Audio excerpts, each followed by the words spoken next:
আসসালামু আলাইকুম এভরিওয়ান, আশা করি সব ভালো আছেন। প্রত্যেক দিনের মতো আজকেও আমরা বালাগঞ্জ মাছ বাজার কুশিয়া নদীর ট্যাংরা মাছ উঠছে। এখন এগুলা ডাকে বিক্রি করা হইব। তো দেখি আমরা এগুলা কত টাকা বিক্রি হয়, শেষ পর্যন্ত আমরা লগে থাকুকা, সম্পূর্ণ ভিডিও দেখুকা।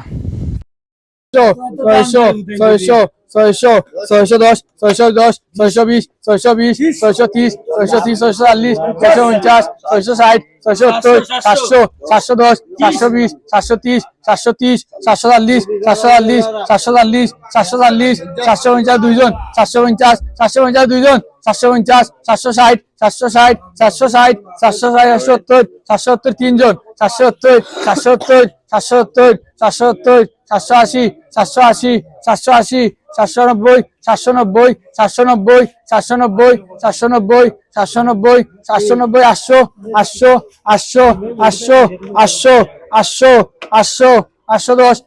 810, 810, 810, 810, 810, 810, 810, 810, 810 নাই, 810, 820, 820, 830, 830, 830, 830, 830, 840, 850, 850, 850, 850, 850, 850, 850, 850, 850, 3, 850 200